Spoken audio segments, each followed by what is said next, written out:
فضل الرحمان دھب صاحب D I Khan سے پوچھتے ہیں کہ مفتی صاحب نماز سے پہلے روٹی کے ساتھ کچا پیاز کھانا جائز ہے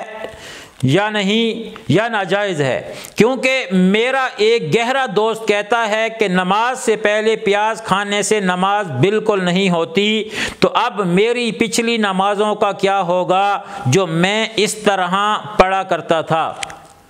فضل الرحمان صاحب، آپ نے یہ جو سوال پوچھا ہے کہ ایک شخص نماز سے پہلے روٹی کے ساتھ کچی پیاز کھاتا ہے،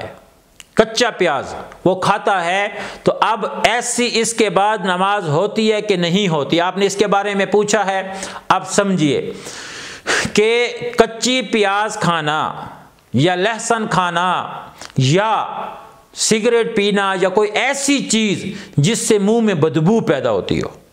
بدبو پیدا ہوتی ہو، اور پھر اسی بدبو کے ساتھ مسجد کے اندر جانا، شریعت نے اس سے منع کیا ہے، اس کو بہتر نہیں سمجھا۔ کیوں؟ اس لیے کہ حضرت جابر رضی اللہ تعالیٰ عنہ کی روایت ہے کہ اللہ کے نبی صلی اللہ تعالیٰ علیہ وسلم نے ارشاد فرمایا کہ جو کچا پیاز کھائے یا لہسن کھائے، جسے ہم تھوم کہتے ہیں، لہسن یا کچا پیاز کھائے اور کھانے کے بعد اسی بدبو کے ساتھ مسجد میں، حضور نے فرمایا یہ ہماری مسجد میں نہ آئے،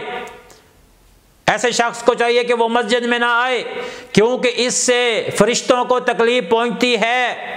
اس سے فرشتوں کو تکلیف پہنچتی ہے، کیونکہ فرشتے وہ بدبو سے سخت نفرت کرتے ہیں،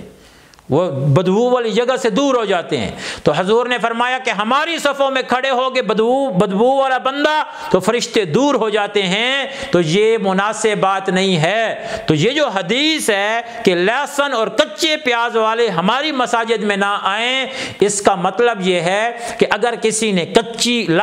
کچا پیاز کھایا یا لہسن کھائی ہے تو پھر اس کو چاہیے کہ یہ اپنے منہ کو اچھی طرح صاف کرے، اپنی بدبو کو زائل کرے، ٹوتھ پیسٹ کرے، مسواک کرے، الائچی کھائے، کوئی کام ایسا کرے کہ جس سے اس کی منہ کی بدبو بالکل ختم ہو جائے، تو پھر یہ آ کے مسجد میں آئے اور نماز پڑھے، یہ بالکل ٹھیک ہے۔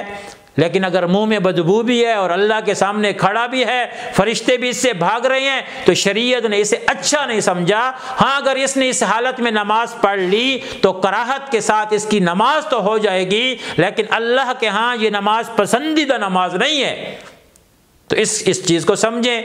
ہاں اللہ کے نبی نے اگر یہ کچی پیاز کا تو کہا ہے، اگر کسی نے پیاز کو پکا لیا ہے، پکی پیاز ہے، یعنی جیسے ہم اس کو کھانے میں سالن میں بھون کے اور اس کو پکا لیتے ہیں، اس کے بعد اگر کوئی کھاتا ہے تو اس سے کیونکہ منہ میں بدبو نہیں آتی تو بالکل جائز ہے، پھر وہ آ بھی سکتا ہے۔ تو پیاز کھانا منع نہیں ہے، کچی پیاز جس سے منہ میں بدبو آئے، اور اس سے سگریٹ بھی ہے، کوئی اور ایسی چیز جس میں منہ میں آپ سگریٹ پیتے ہیں، پھر آپ نماز میں کھڑے ہوتے ہیں تو اس سگریٹ کی جو بدبو آتی ہے یہ بھی بدبو ہے، اس سے بھی فرشتے دور ہو جاتے ہیں، اس کے لیے بھی منع ہے۔ اگر یہ پہلے تو پیے نہیں، اگر کسی نے پی ہے تو وہ اپنے منہ کو صاف کرے، بدبو کو زائل کرے اور پھر نماز میں شامل ہو۔ اللہ تعالی اس مسئلے کو صحیح سمجھنے کی توفیق عطا فرمائے۔